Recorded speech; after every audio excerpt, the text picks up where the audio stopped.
Vote ঘোষণা হয়েছে। আগামী 7ই মে মালদার দুটো লোকসভা আসনে রয়েছে নির্বাচন। তাই নির্বাচনকে পাখির চোখ করে এখন থেকেই ময়দানে নেমে পড়েছে বিভিন্ন রাজনৈতিক দল। প্রচারে নজর কেড়ে চলেছেন উত্তর মালদার তৃণমূল প্রার্থী প্রসূন ব্যানার্জি। সোমবার 7 সকালে তার এমনই নজর কাড়া প্রচারের ছবি চোখে পড়ল মালদার হবিবপুর ব্লকের আইহো এলাকায়। এদিন 7 সকালেই তৃণমূল প্রার্থী দলের নেতাকর্মীদের নিয়ে আইহো কালী মন্দিরে ঢাকঢোল বাজিয়ে প্রথমে পুজো দেন, মায়ের আশীর্বাদ নেন। এরপর তিনি তৃণমূল নেতা আশিস কুণ্ডু, প্রসেনজিৎ দাস, হবিবপুর ব্লক তৃণমূল সভাপতি কৃষ্ণ মুর্মু সহ অন্যান্যদের নিয়ে আইহো বাজার এলাকা সহ আশপাশের এলাকায় জোর কদমে ভোট প্রচার করেন। প্রচারে বেরিয়ে তিনি এলাকার সাধারণ ভোটারদের সঙ্গে কথা বলেন। তাদের কাছে জানতে চান বিদায়ী সাংসদ তাদের এলাকায় বিগত 5 বছরে কি কাজ করেছেন। এরপর তৃণমূল প্রার্থী প্রসূন ব্যানার্জি সংবাদ মাধ্যমের মুখোমুখি হয়ে অভিযোগ করে বলেন, বিদায়ী সাংসদ 5 বছরে কোনো কাজ করেননি, তাই সাধারণ মানুষ সাংসদের কোনো কাজের কথা বলতে পারছেন না। তিনি সাংসদ নির্বাচিত হলে এলাকার জন্য কাজ করে দেখাবেন।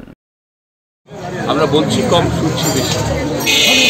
আমরা জানতে চাইছি তিনি সাংসদ ছিলেন এত বছর, যাকে মানুষ ভোট দিয়ে নির্বাচিত করেছিল, তিনি কী কাজ করেছেন সেটা মানুষের মুখ থেকে শুনতে চেয়েছি নিরপেক্ষভাবে।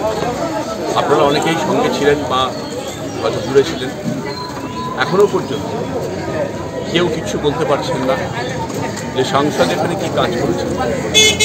যত সামনের দিকে যাব আমার মনে হয় এই ছবিটা আরও স্পষ্ট হবে যে সাংসদ এখানে কোনো কাজ করেন না। আমরা জানতে চাইছি সাংসদের কাছ থেকে আপনার প্রত্যাশা কী আছে। কোথাও মানুষ স্পেল আউট করছেন, কোথাও বলেছেন জানাবেন। সব মিলিয়ে আজকের প্রচারে আমরা ভালো সাড়া পেয়েছি। আমরা বলছি আমরা কাজটা করে দেখো। তবে শুধু আইহো বাজার এলাকাতেই নয়, এদিন তৃণমূল প্রার্থী প্রসূন ব্যানার্জি বুলবুলচন্ডী বাজার এলাকাতেও ভোট প্রচার করেন।